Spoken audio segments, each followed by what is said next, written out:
Hello, this is Professor BRB, and today we're going to be learning to draw this fleur-de-lis in Adobe Illustrator using the pen tool.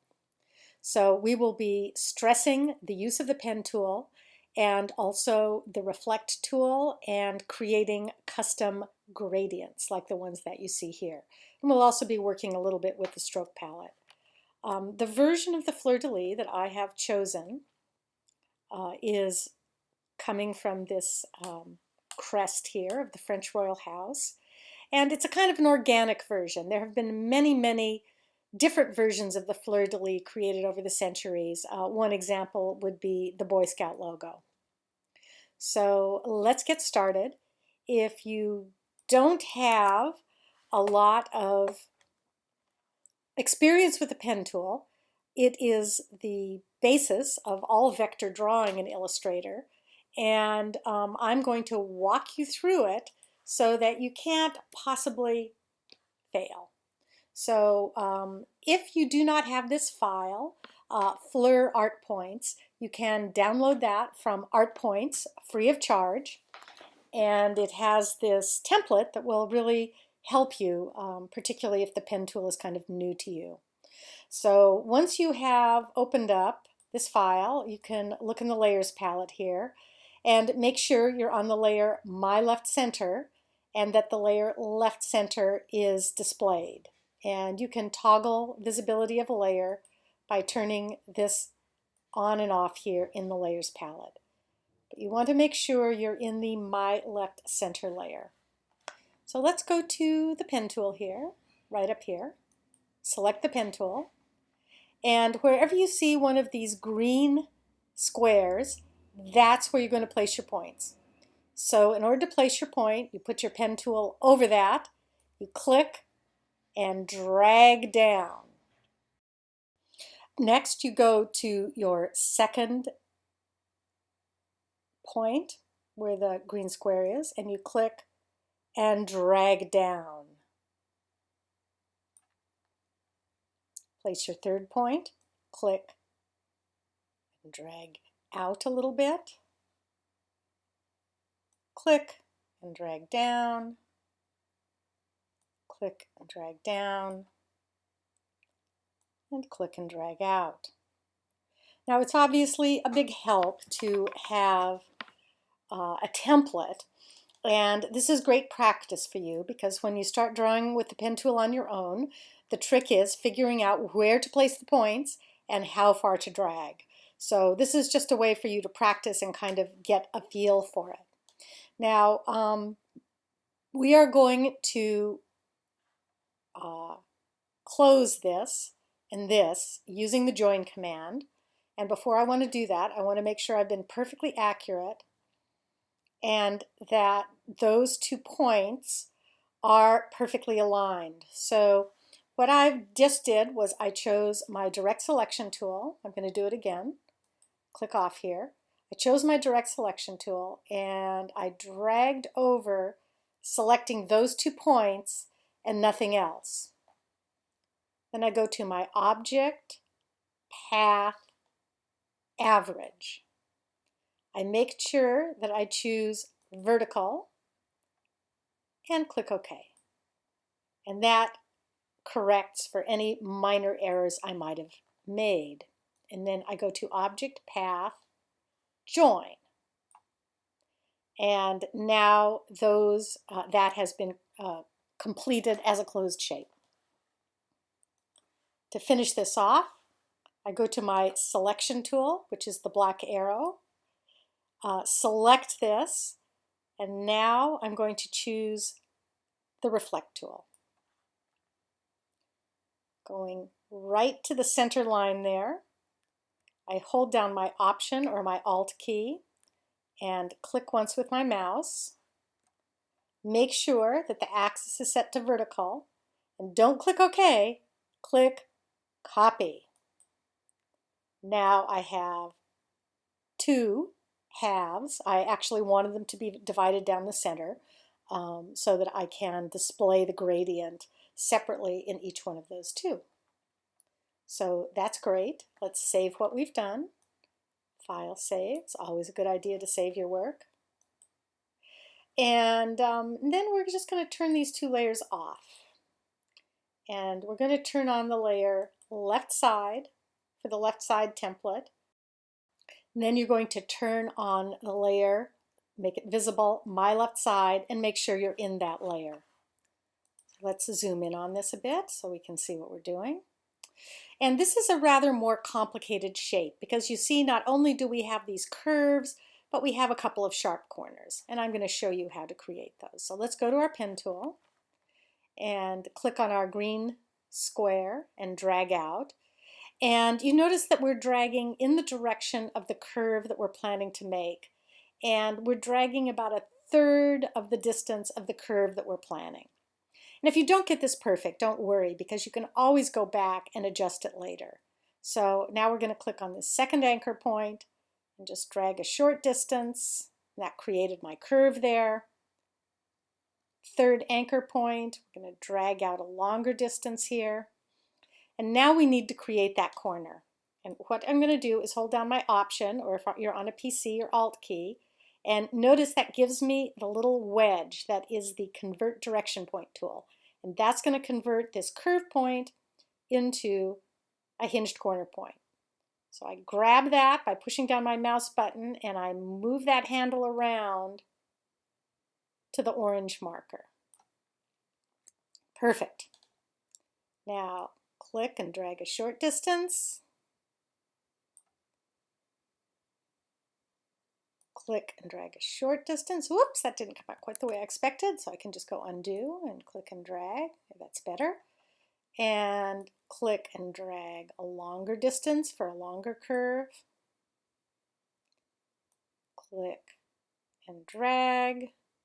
Click and drag. Option or Alt key. I grab, oops, daisy, I missed it there. It can be kind of picky sometimes. Grab that and drag it over.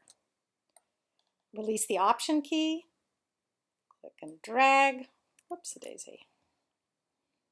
Just a second. I kind of got lost there.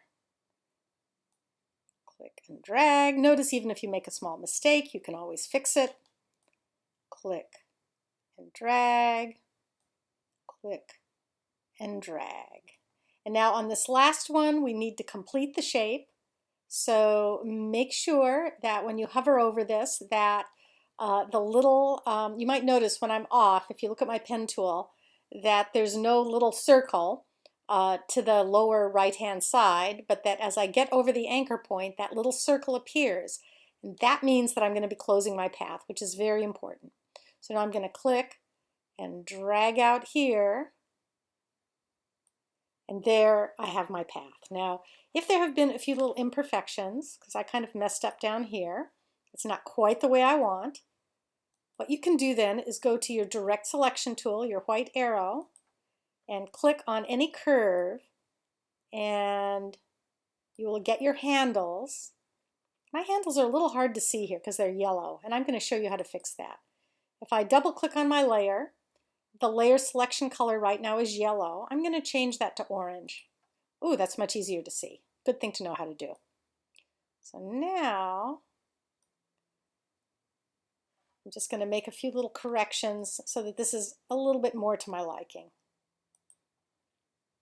So never worry on the pen tool. If it's not perfect, you can fix anything. And that's one of the things I just love about vector drawing. You can always correct it. And if you're anything like me, vector drawing will kind of bring out the perfectionist in you. And even though you're probably correcting things nobody else would ever notice, I find I spend many hours making these kinds of little corrections and just getting it just right. And of course, the more skilled you become, the fewer corrections that you will need to make. So I'm went to my zoom tool here and I'm holding down my Option key just to see my shape here. So that looks pretty good to me. So let's go ahead and turn on my left center here, which I drew previously. Now I notice I've got a little gap here, which I didn't really want. So I'm going to choose my direct selection tool and click off and make sure nothing is selected, and just select this one point. And I'm going to use my arrow key to move that towards the center. And if you're not accustomed to using your arrow key, it's very, very helpful. If you go to your Illustrator preferences and just go to General, and by the way, if you're on a PC, these will be under Edit, not Illustrator. If you're on a Mac, they'll be under Illustrator. Go to General, and you can set your keyboard increment here to whatever you like. I have mine set to 1 point. Just click OK there. So if I select that 1 point and I hit my right arrow key twice, that kicks it in 2. And I'm going to choose this point over here and choose my left arrow, 1, 2. And that makes sure that this is still symmetrical, which I want it to be. So those are good. So now I'm going to turn on my rectangle layer, and my little template shows up there.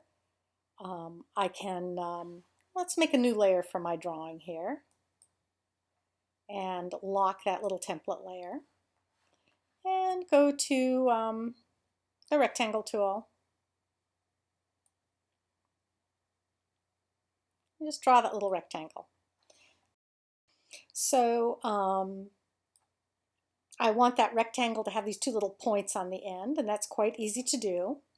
I just go to Object, Path, Add Anchor Points.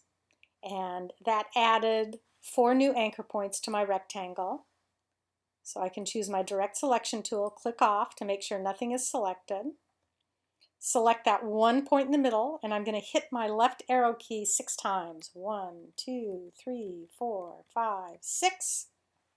Same thing over here on the right side. 1, 2, 3, 4, 5, 6.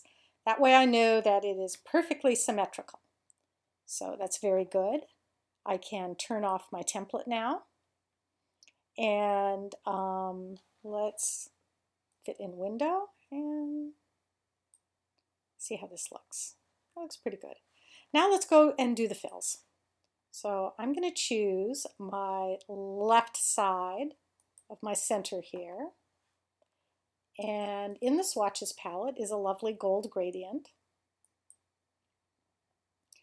Then I'm going to choose this side, put the same gradient in.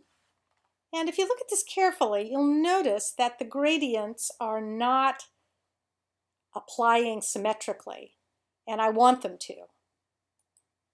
So that's not quite to my liking. So what I'm going to do is go to my gradient tool here, select my right one, and right here is a little button that says Reverse Gradient. Click on that once, and my gradient is exactly the way that I want it. Next, I'm going to select my bar here, choose the same gradient, and I'm going to choose the angle at which the gradient displays. I'm going to rotate it 90 degrees. Hit my return key. Excellent. Last, to do the 2 sides, I'm going to select one and hold down my Shift key and select the other. Select the gradient, and now I want to go from type, from linear to radial. And I want to change the angle to 90 degrees here, and the aspect ratio, which makes it from a circle into an ellipse, to 70, and hit return. And I can continue to adjust this. If I want it to be 65, I can do that until I like the way that my gradient is displaying.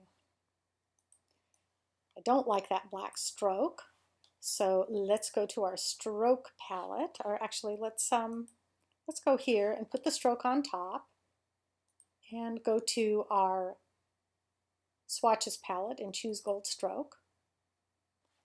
And I can decide on the weight of that stroke. Let's say a 2-point stroke. Looks pretty good. And there are a lot of things you can do in the stroke palette that many people don't really know too much about. So let's take a look at some of the possibilities that are open to us. You might have to go show options here. And you'll notice that down here under Align Stroke that I can align my stroke. The default is that the stroke is aligned on either side of the path, but I can force it to the inside or to the outside. And you can see what that does to my point up here. And I really like having that sharp point, so I'm going to align my stroke to the inside. And that looks a lot better to me. And that gave me a nice sharp point down there too, which I liked. So I thought that looked pretty nice. So let's go back and fit artboard and window. So I think we've created a very nice fleur-de-lis here, and you could now create a pattern with this. You could make it into a symbol, or you can just use it in an illustration or a logo. So thank you for your attention.